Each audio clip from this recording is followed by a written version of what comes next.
Swastiastu. Perkenalkan, nama saya Anna Agung Istri Prajawati Semari dengan NIM 181303114. Pada kesempatan kali ini saya akan membahas mengenai LKM 3, mata kuliah pengantar kewirausahaan. Adapun soal yang akan dibahas pada kesempatan kali ini yaitu sebanyak 4 soal. Kita langsung saja ke pembahasan. Soal 1. Buatlah rencana usaha yang Anda senangi menjadi alternatif usaha Anda. Jawabannya, rencana usaha yang akan saya buat yaitu bergerak pada bidang usaha makanan, yaitu puding singkong dengan biskuit. Usaha ini dipilih karena anak muda zaman sekarang tidak terlepas dari jajan ringan sehari-hari. Selain itu, puding singkong dengan biskuit ini dapat dikreasikan dengan berbagai rasa, seperti rasa coklat, rasa keju, dan rasa buah-buahan seperti jeruk. Kreasi rasa-rasa tersebut dapat menarik minat pembeli dan memiliki nilai jual yang tinggi. Adapun strategi pemasaran yang dapat digunakan dalam promosi produk ini yaitu digunakan 2 strategi. Yang pertama yaitu strategi langsung dan tidak langsung. Strategi langsung dapat dilakukan dengan membuka stand dan menitipkan produk di toko dan kios mitra. Sedangkan promosi secara tidak langsung dilakukan dengan memasarkan produk secara online melalui media sosial seperti Instagram, Facebook, ataupun WhatsApp. Yang selanjutnya yaitu soal 2. Analisis kelayakan usaha yang Anda ingin gagas pada masa kini dan ke depan. Pada usaha ini, kami fokus pada analisis break-even point yang mana terdapat beberapa hal yang harus diperhatikan seperti aset tetap, harga, umur ekonomis, dan depresiasi 1 tahun. Yang pertama yaitu harga aset tetap seperti cetakan dan kompor, yang mana untuk cetakan memiliki harga Rp1.250.000 dengan umur ekonomisnya selama 8 tahun dan depresiasi 1 tahun sebesar Rp39.000. Sedangkan untuk kompor yaitu dengan harga Rp600.000 dengan umur ekonomis selama 3 tahun dan depresiasi 1 tahunnya yaitu sebesar Rp37.500. Dan untuk beban aset tetap sebesar Rp76.500. Selanjutnya berdasarkan break-even point yaitu di mana titik impas di mana posisi jumlah pendapatan dan biaya sama atau seimbang, sehingga tidak terdapat keuntungan atau kerugian. Pada hal ini, harga pokok puding singkong dengan biskuit sebesar Rp5.000 per unit, dan harga jual dari produk ini yaitu sebesar Rp10.000, dan kuantitas produksi sebesar 4.800 unit per tahun. Adapun analisis dari price BIP-nya yaitu dapat dihitung dengan rumus beban aset tetap ditambah harga produk dibagi dengan output. Beban aset tetap yaitu sebesar Rp76.500 ditambah dengan Rp5.000 sebagai harga pokok dibagi dengan output sebesar Rp4.800 akan menghasilkan sebesar Rp16. Sedangkan untuk kuantiti dari BIP dapat dihitung dengan beban aset tetap dibagi dengan harga jual dikurang harga pokok. Adapun beban aset tetapnya yaitu sebesar Rp76.500 dibagi dengan harga jual dikurang harga pokok, yang mana harga jual yaitu Rp10.000 dan harga pokoknya Rp5.000. Akan menghasilkan 15,3 unit atau akan menjadi 16 unit.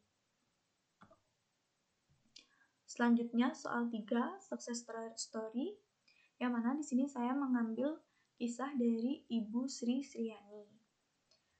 Adapun kisah dari Ibu Sri Sriani ini yaitu Ibu Sriani ini memulai usahanya dengan membuka nasi pedas yang diberi nama nasi pedas Ibu Andika.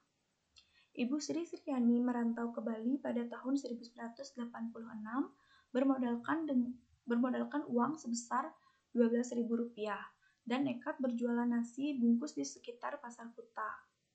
Rentang tahun 1991 hingga tahun 2000, Ibu Sri mulai berjualan pukul 3 dini hari hingga jam 9 pagi.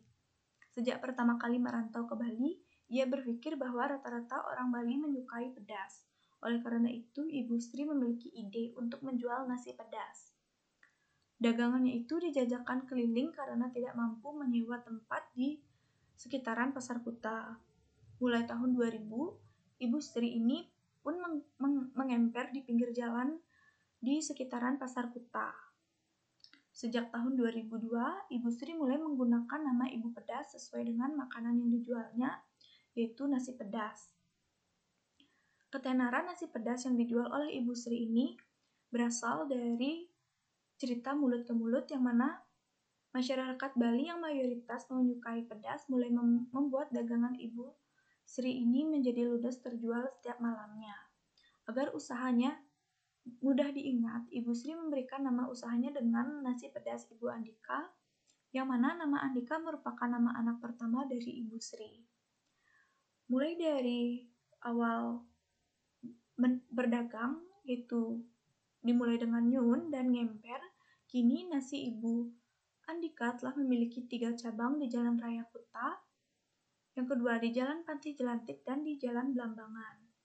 Selain itu, nasi pedas Ibu Andika ini juga dapat dipesan melalui aplikasi online seperti Gojek. Yang selanjutnya yaitu soal 4, rencana bisnis model kanvas.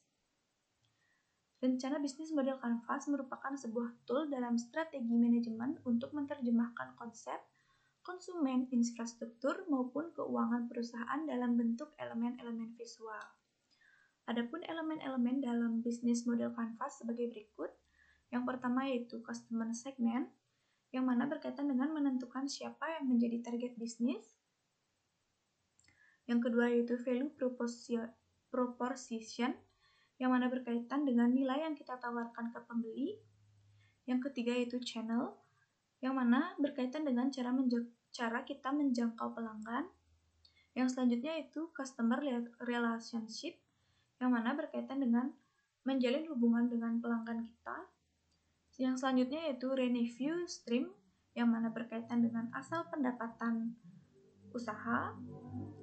Yang selanjutnya yaitu key resource, yang mana berkaitan dengan aset yang dimiliki untuk mendukung aktivitas bisnis.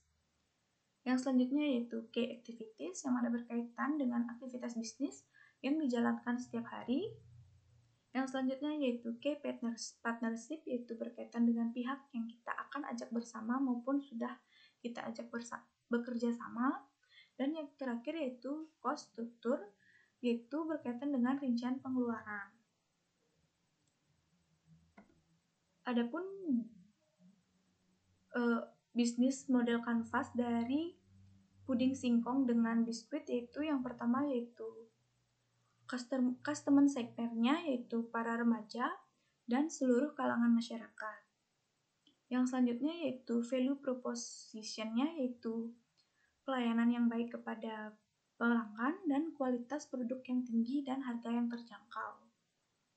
Yang ketiga yaitu channel, yang mana pada usaha ini channelnya yaitu pemilik warung atau kios dan sosial media yang digunakan untuk pemasaran produk. Yang keempat yaitu customer relationship. Pada usaha ini atau produk ini, pengusaha akan memberikan hadiah pada pelanggan saat membeli produk kita. Yang kelima yaitu revenue stream, yaitu keuntungan dari penjualan yang kita peroleh. Yang keenam yaitu key resource, yang mana berkaitan dengan lahan perkebunan singkong, yang mana yang akan kita beli untuk suplai singkong dan alat yang digunakan untuk mengolah produk singkong tersebut. Yang selanjutnya yaitu key activities, yang mana berkaitan dengan membeli hasil panen singkong, mengolah hasil panen singkong menjadi puding, menitipkan produk di warung atau kios, dan promosi produk secara online menggunakan media sosial. Yang kedelapan yaitu key partner, yang mana partner kita sebagai pengusaha yaitu petani singkong, toko penyedia alat dan bahan yang diperlukan, dan warung atau kios yang digunakan untuk menjual atau menitipkan produk kita. Yang selanjutnya yaitu cost structure, yang mana berkaitan dengan biaya produksi, gaji pegawai, biaya marketing, biaya pengemasan, biaya pemasaran, dan biaya transportasi.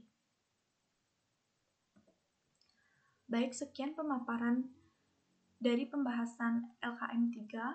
Jika ada salah kata, saya mohon maaf. Akhir kata, saya ucapkan terima kasih. Om Santi Santi Santi Om.